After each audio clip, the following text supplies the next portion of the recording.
Hello guys and welcome to today's episode. We have a spicy one ready for you. In the new season, they have already tackled some incredibly dark truth, things most people would rather not face, but at least they twist it into some humor. But most people just laugh at the jokes and miss the most shocking underlying messages, which I will of course uncover for you in this video. But before we start, my last video, I covered some of the funny and shocking bits within the newest episode, and of course, Paramount, they copyright striked it. So the way it works is that when you get a copyright strike, YouTube would put it in YouTube jail. You can then dispute the claim. It is now released from YouTube jail, but what happens is that the reach is just completely dead. So basically nobody saw the video. God, I hate this place. It's a madhouse. If you want to check it out, I'll put it at the end screen for you.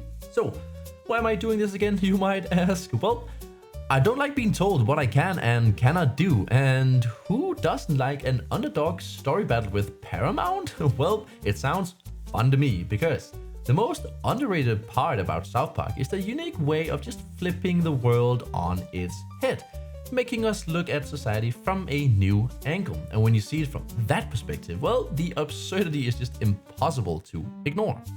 In the very first episode of season 27, South Park wasted no time setting the tone. Trump is portrayed as a full-blown control freak. He's barking orders, demanding loyalty, and in a twist only South Park could pull off, he's literally dating Satan. And the creators are smarter than you can ever imagine. Or maybe they're just paying very good lawyers, because the show doesn't just hint at corruption, it makes it bedroom level obvious. Trump is shown climbing into bed with the devil himself.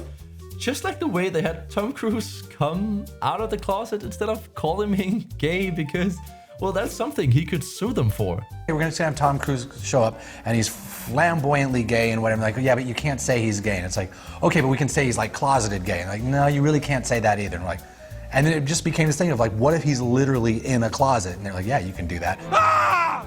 Hey! It's powerful and it keeps the lawyers off their back. And yes, of course, there's a running gag with Trump having a not so dangerous snake, a crude but classic South Park way of underlying the joke about his manhood. But beneath the childish humor, there is a darker point. The creators are saying Trump is literally in bed with Satan, a metaphor brought to life. And the timing really do matter, because it comes right after the real-world headlines of Trump backing away from exposing the Epstein case, a case he once demanded full transparency on, and South Park just flipped that into satire, painting him as helping cover up some of the worst crimes of our generation. So when the episodes show him cozying up to Satan, it's not just shock humor, it's commentary. He's no longer the man calling for justice, no. He's now literally in bed with the very forces that embodies corruption, power, and exploitation. Which I personally think is a very fair critique. Even though nothing is confirmed, this is all just weird, funny conspiracies, no one should take this literal, but there's one thing we can all agree to in this world, is that children should be protected. And to cover up criminals who perhaps have done something terrible to children, well, that is definitely being in bed with Satan. From one dark topic to another dark future. What's in it? It's ketamine. Because there is one character that always represents the general public in South Park, and that is Randy. He's the guy who jumps on every trend, screams the loudest about it, and takes it to ridiculous extremes, just so we all can see just how insane this trend really is. It's really nice to have someone to talk to about all this. No worries. Let me know if there's any other way I can help. I'm always here. In earlier seasons, he was the wheat farmer, but now, well, he's reinvented himself as the AI business owner. Overnight, he goes from tech-ready farms to tech-ready, living proof that even the most clueless person can call himself a visionary if they've just got ChatGPT spitting praise at them. And here's where South Park nails it. Randy doesn't just use AI as a tool, he blindly follows it. There's no questions asked. Anything for the company, right? We're a tech company, right? And that's exactly what we are seeing in the real world right now. People don't stop to think anymore. They don't analyze. They don't question. They just type in a prompt and believe whatever answer pops out. You can literally see the signs of it. Most people don't form their own opinions anymore. They just wait for their favorite influencer or podcast host to just tell them exactly what they should think about a certain topic. Doesn't matter if it's a Hollywood scandal or a new war breaking out. They won't react, they won't form their own opinions until their favorite YouTuber has explained them exactly how they're supposed to feel. And now, that same exact dependency is getting outsourced to AI. Not just for opinions on pop culture, but for literally everything. I've seen people handle their business finances, responding to a Tinder message, or just getting life advice from a machine that has never lived a life. The next topic I want to cover is something that, honestly, the first time I watched it, I just laughed my ass off, because as someone who has been following this culture evolve in real life, South Park's take just felt so real and so honest. But the more I thought about it, the darker it got. Declining population. We have a population collapse. What are you talking about?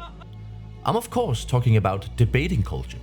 Ever since the last presidential campaign, podcasts and debates have just blown up on social media. And on paper, that sounds great, right? More debate is always better than less. After all, less debate, that's how you end up in a situation like North Korea, where only one side, one truth, no question allowed. And since we haven't moved to North Korea yet, I guess that's not the ideal situation. But here's the catch. More debate is only better if it's done for the right reasons. Okay, but that doesn't answer the question. I know, but you right said- now I'm a man, right? So if that But you happened have to right tell now, me I'd be a what that woman. thing So is. once a person makes the decision to identify as a woman, Got it. No, they're a woman. that's a separate issue. What is a woman? What? That's Every idea should be able to stand on its own in the so-called marketplace of ideas. But what we're seeing now isn't honest debate. It's the rise of bad faith actors. It's not about conversation, it's just about that clip, that viral moment. Just a chance to own your opponent and rack up views. Well, you said nothing good ever came from the Jews, but if that's true, why are bagels so yummy? Yeah. Well, you've obviously been taught by the Jews to have a problem with this school and with America, so let me ask you this. What is your definition of a woman? Next! Another woke student totally destroyed. And some people literally get off from it. And that's the point. It's just about pleasuring yourself and your audience.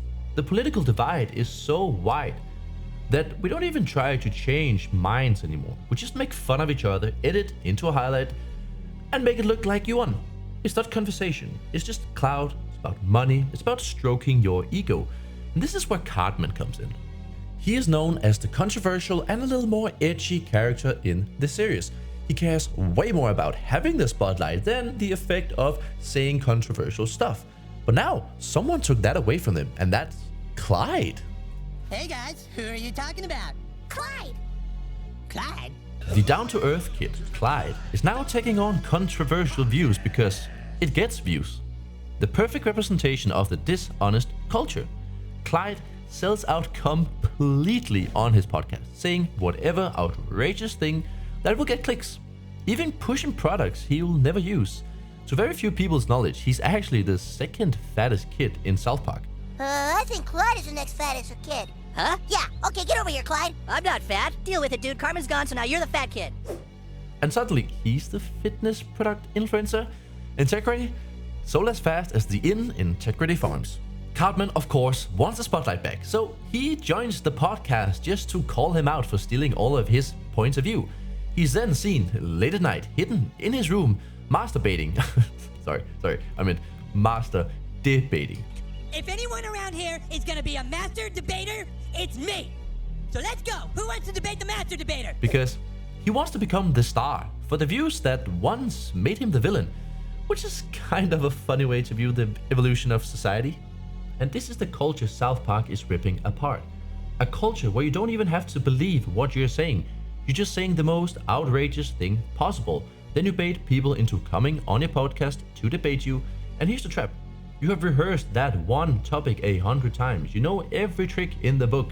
And the poor person who shows up to get destroyed, well, not because they're particularly wrong, but because they just don't spend their life masturbating. Well, that's why the episode is called Got a Nut, because that's what debate culture has become. Not about truth, not about ideas, but about chasing that little rush of pleasure when you own someone on camera. We've turned debating into a digital version of self-gratification, and South Park, well, as always, made it a little too real. Thank you to everyone who made it this far. Please like the video and subscribe to the channel if you just want to show some appreciation for the content that I am making here. I'm putting a lot of effort into this and I want to grow this, but I just want to have some final thoughts on this because, yes, a lot of this is just fun, it's games, it's something to laugh at, but it's also a very dark and dire reality that we could probably be facing way faster than we could ever imagine. Just think about 5 years ago, nobody heard about AI, and now everybody is literally using AI every single day. It's controlling all of the business, all of the content that is created. Mostly everything online is basically created somehow with AI. And it's a scary world. Everything from Trump running as a presidential candidate to drain the swamp, and now he kind of became the swamp by protecting some of the worst criminals in our world, literally portrayed as him suddenly being in bed with Satan. And is he in the files? I don't know. I don't really have an opinion about that. Only thing I can see is his action, and something is definitely wrong when it comes to AI. People just blindly trusting AI. Like, there's so many times where I have asked AI something that I knew, and it just gave me a like half correct answer, which I had to correct it. And then it was like, oh yeah, you're totally right. Sorry about that. I'll just fix that.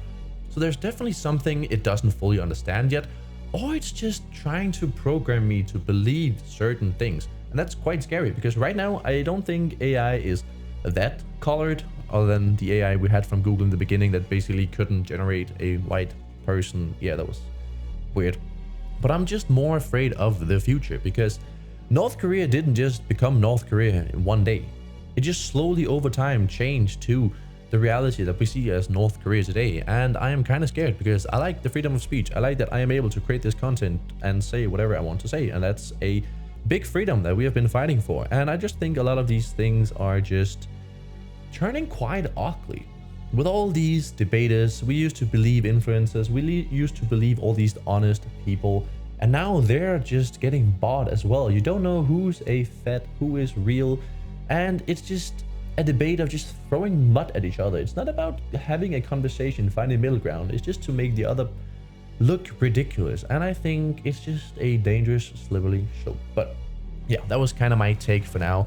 If you enjoyed this kind of content, please let me know in the comments down below, because I kind of want to do something I find funny. I think this is hilarious to make. I like to think outside the box, be creative and all that stuff. But well, I want to know what you like, what you guys want to hear. So let me know in the comments down below. Otherwise, thank you guys so much for watching. It was a pleasure. And as always, have a nice day.